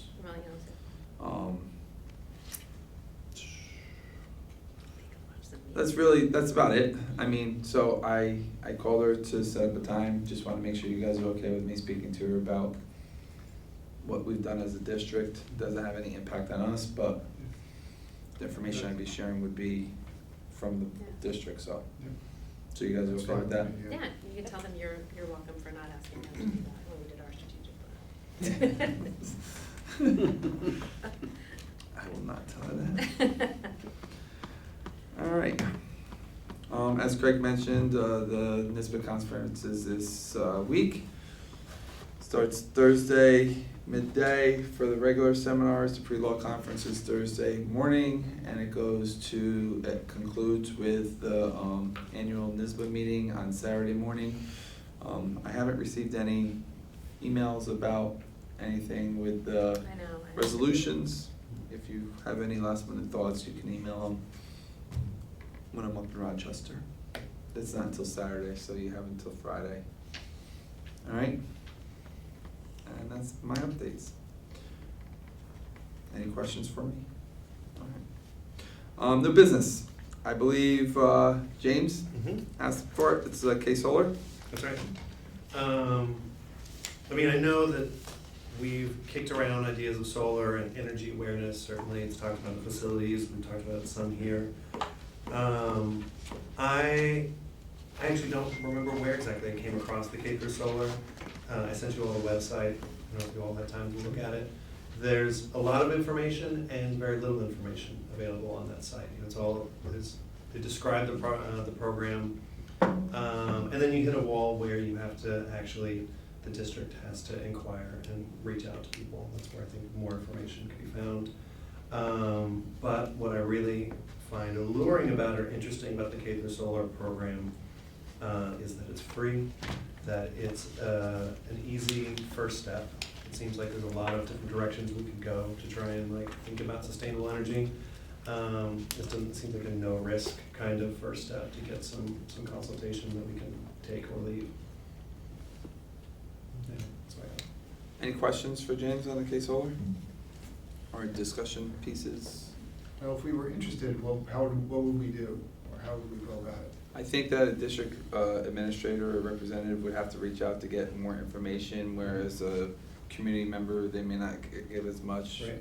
But it needs to be, we need to give direction. If we're interested as a board, as a quorum, want to go forth and seek more information from K Solar, it doesn't really tie us into using that piece, but it would just allow us to get more information about it. The one thing I always am skeptical of is when they say it's free. Nothing in the world's free, so there has to be some tie to it. Well, my thought if we had, maybe through the facilities, if, we could reach out for more information, might be something through the facilities, because I would want to know more details about the plan and the actual costs, or just really the details. Well, it's a state-run program, is also an important point. Because this is a few years old, there's a NISBA article I sent you all as well, is that there was a statewide managed RFP for solar vendors who will come and consult districts. They've done many districts in New York State already, but it is exactly the case that they need to be contacted by district administrators. I actually sent an email at one point that I just didn't get anywhere at all because I'm in a district. So it's certainly something I think I would think we're probably interested in solar. And I think what James was trying to do was also, like we said, let's bring up a new topic, right? And so then the committee could look into it, right? And so that this is the way to bring it up, and then maybe we can ask the administrators to get more information, then we could share it at the facilities committee. You're okay with that? Yeah, I agree with that. Good. Everybody's okay with that? Yes. All right, sounds good. So can we clarify what we just agree on? We're gonna ask the district administrators to reach out, get more information, and that information would be shared at the Facilities and Operations Committee meeting, and then that would be able to. Excellent, that sounds great. Yeah, no, I appreciate you bringing that up, James, and then you know, getting it onto the new business and how it's a good process. Yeah. Yeah. To do this, so I appreciate We're it. trying it out. All right, for unfinished business, we were talking about RFPs. It's a joint RFP. I believe the RFP deadline has come. There were 2 RFPs that were submitted. Yes. And so I think the next point is that the process that I was envisioning, and I believe that we would have Emery go up, meet with the county to review the RFPs. And if we wanted to present have any questions that we wanted to give to Emery, prior to her going up, she'll get us a date that she's going up, but maybe by Friday we could start sending her questions that we would like, based on the responses for the RFPs. So then she can ask that, and you can have specific questions asked of the 2 responses. So then that would help with the process and so forth. Does that process sound okay? Yes. Okay.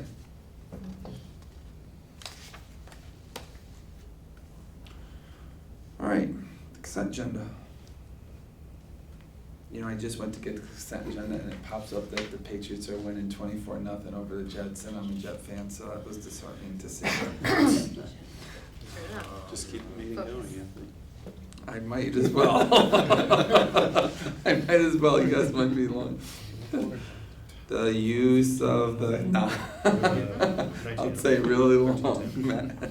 The use of the consent agenda permits the Board of Education to make more effective use of its time by adopting a single motion to cover those relatively routine matters which are included. Any member of the board who wishes to discuss individually a particular piece of business on the consent agenda may so indicate, and that item will be considered and voted on separately, thus preserving the rights of all board members to be heard on any individual item.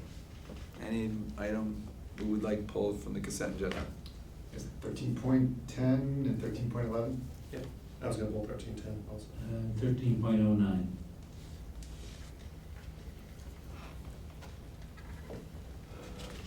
Do any of those have any subsets, or is it the whole thing?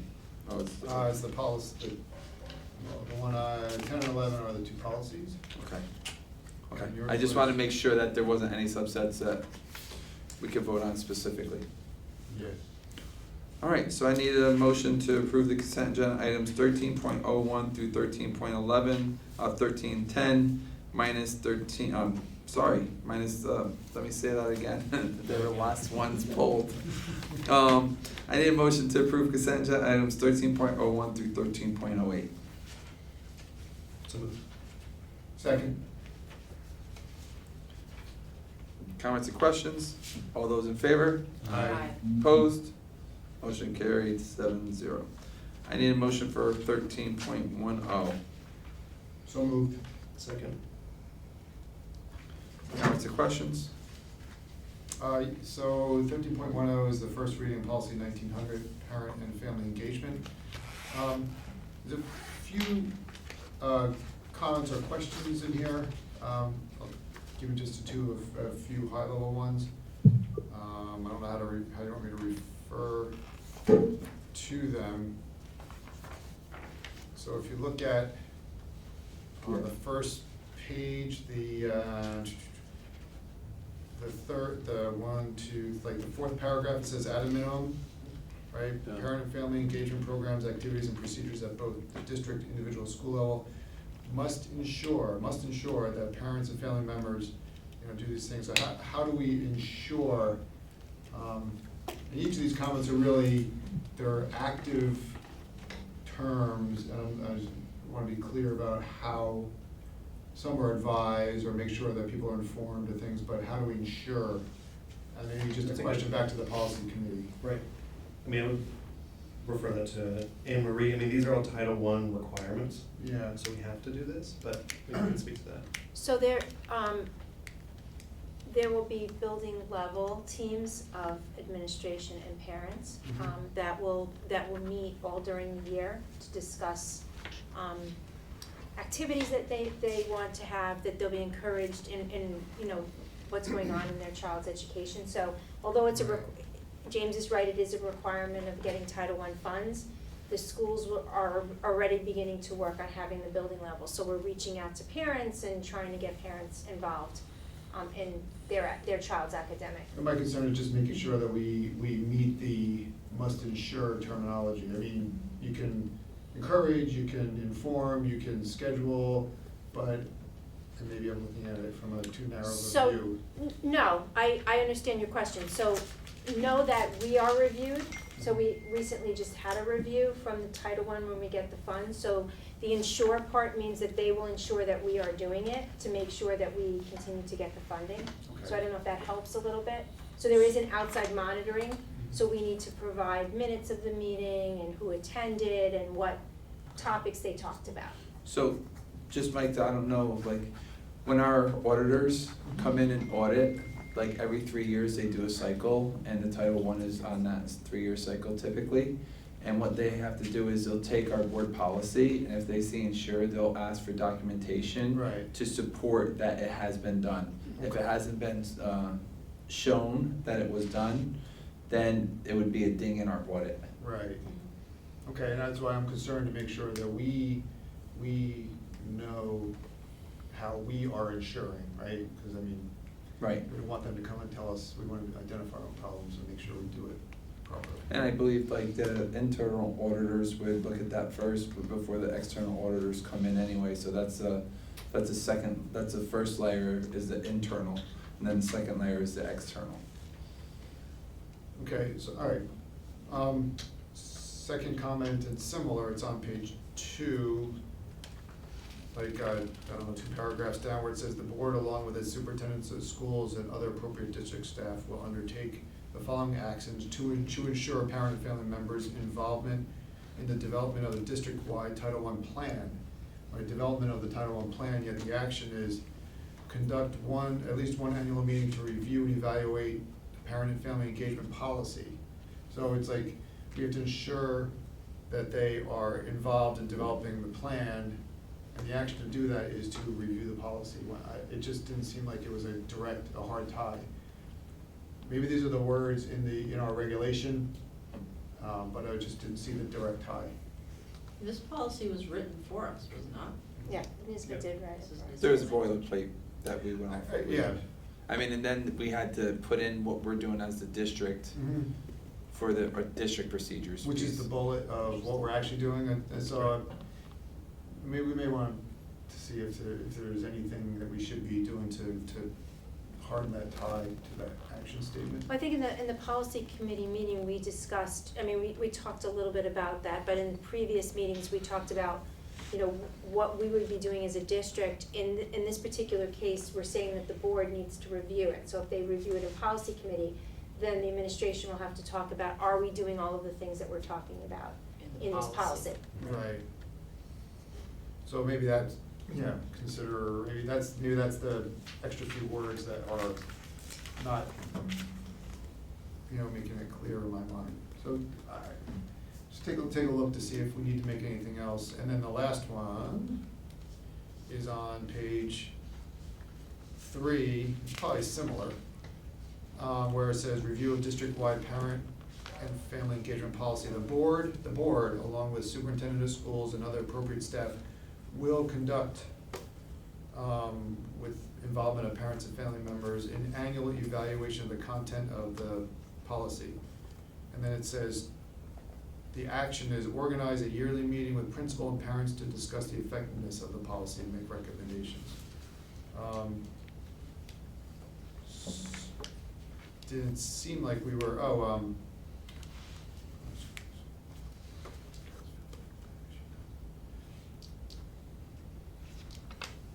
so maybe that's actually a closer tie than I thought it was.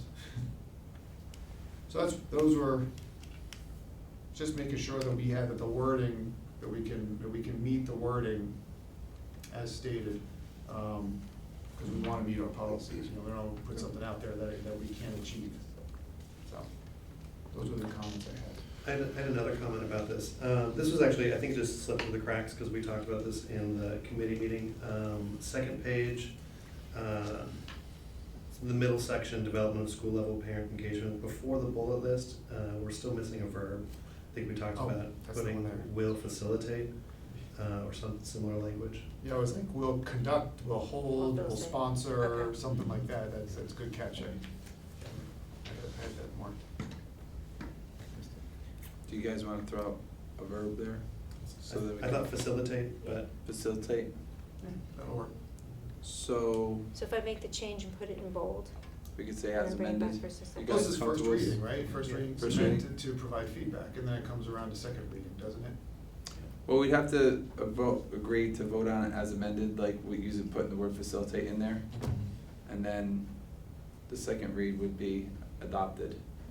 But if we change it, it should go back to a first read if we don't say as amended. Oh, really? Is that how it works? Okay. But we can say as amended. We could say as Yeah. amended. Go to second read as amended. I agree with that. Yeah. So I need a motion to, approve 13.10 as amended based on discussion. So moved. Sec, Well, that's- All those in favor? Aye. Opposed? Motion carried 7-0. 13, I need a motion for 13.11. so moved. Second. James is joining the dance.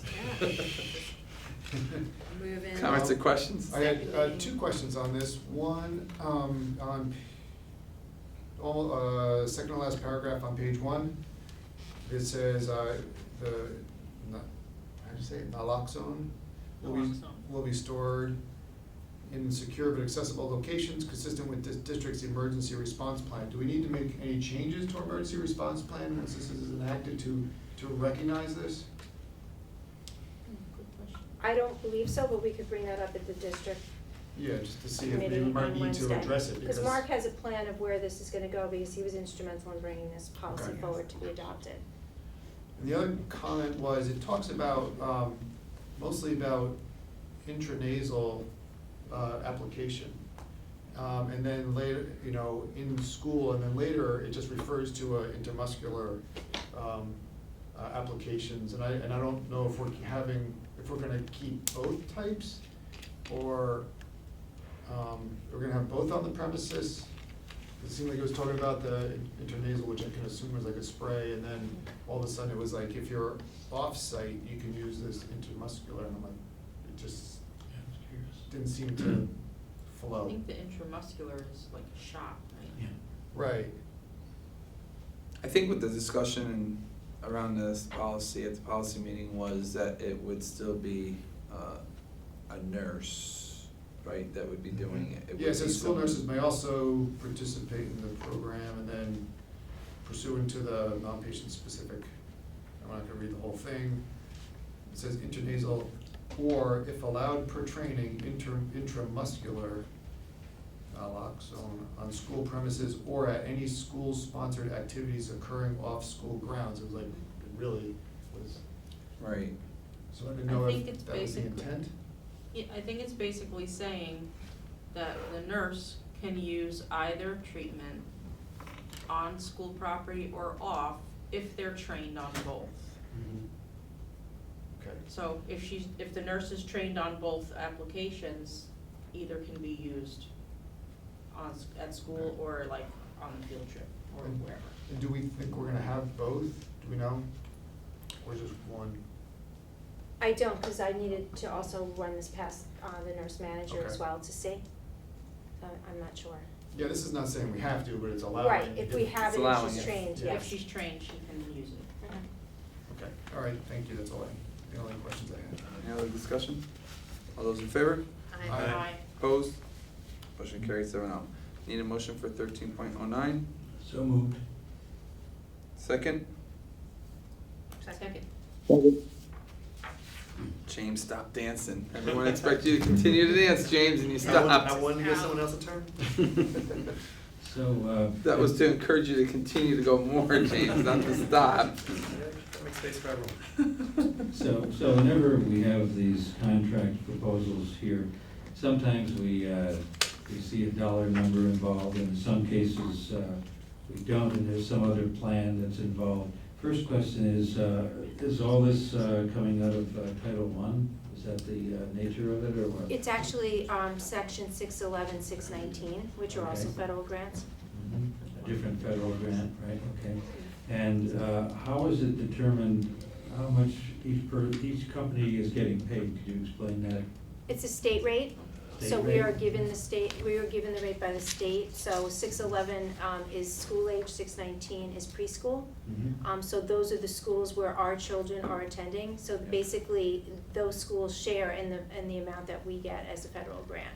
But it's all state rated, so the contract has to be done, but then the rate is set by rate setting in New York State Ed. Very good, thank you. Any other questions? All those in favor? Aye. Opposed? Motion carried 7-0.